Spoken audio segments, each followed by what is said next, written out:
conventions mark the beginning of a new relationship. It sends a message to postal employees nationwide that although we are represented by different unions, we have the same objectives: improved conditions for postal workers. That the joint appearances not be misread. They are not a sign that merger is near. We have not discussed merger. We have not discussed the thought of merger. What we have done is taken the first step in a long journey that could lead to an improved relationship. The APWU Constitution sets forth the principle of one union for all postal employees. And at this convention, I challenge the delegates of APWU to include in our dialogue the advantages of combining the two largest postal unions into a single entity.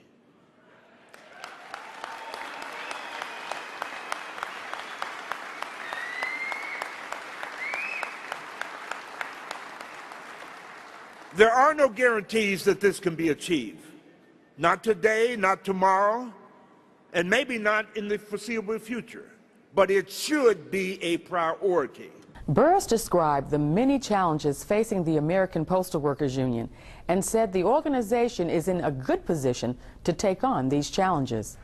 In this State of the Union, I can proudly announce that despite all of the obstacles that we face, the American Postal Workers Union is fulfilling its mission, representing postal employees, and we are doing it well. The 2006 contract negotiations led to the most comprehensive improvements in our history, and the membership ratified that agreement at the highest percentage ever. The September cost of living adjustment recently announced will generate the largest COLA payment in our history and perhaps in our country.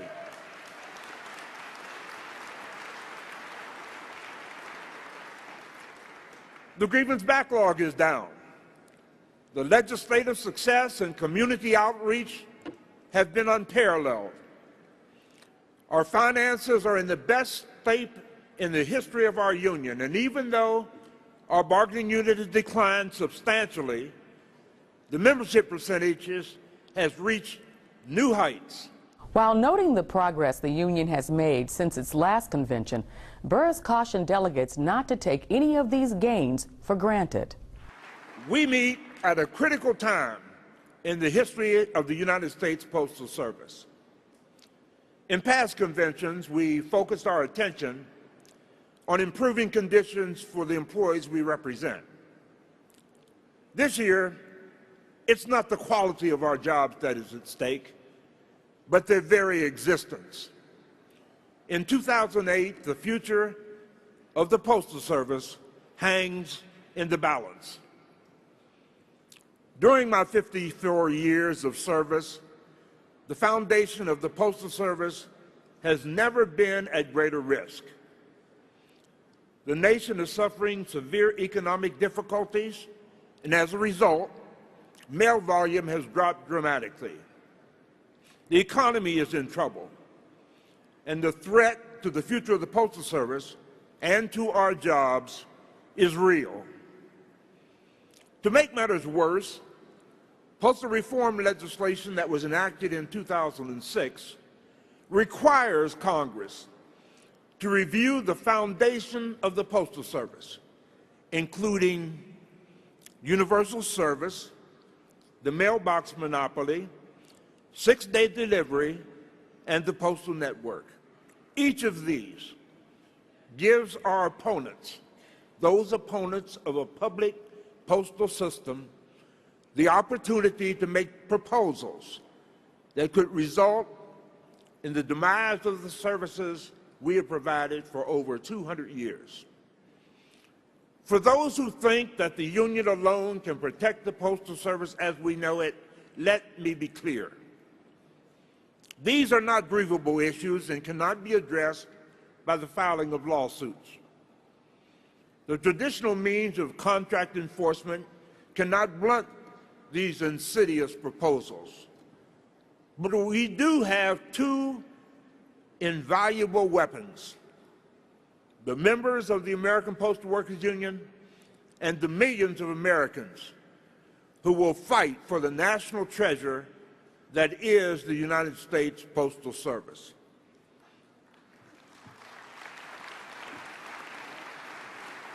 APWU members who work at bulk mail centers know exactly what President Burris is talking about.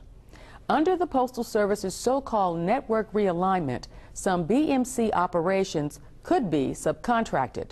Before the convention began, APWU members employed at the BMCs met in their own conference to discuss strategies for fighting these attacks.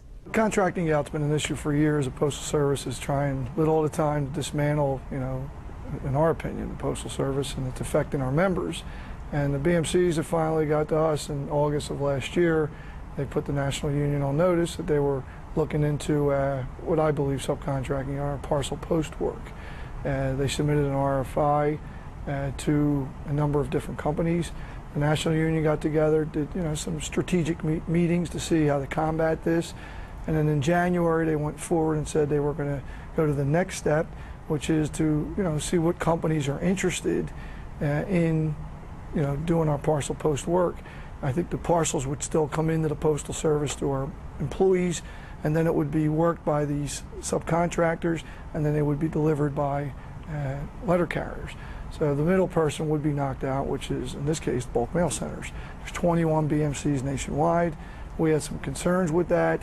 Part of this contract now at the BMCs, I think, was intentionally set up years ago when they started putting pressure on the window clerks, telling them to sell up. It kind of pushed them away from the parcel post business. At the conference, all of the leaders of all of the union people from all of the BMCs are going to meet. We're going to try to give each other ideas on what we're doing in our locals and see what ideas we can take from each other. We've started already by pushing the HR 4236, and so far we've gotten as many people as we could to sign on board, and we're still working on it. We're not giving up until they're all on. The APWU is supporting HR 4236, the Mail Network Protection Act, that requires the Postal Service to bargain with postal unions before it engages in significant contracting out.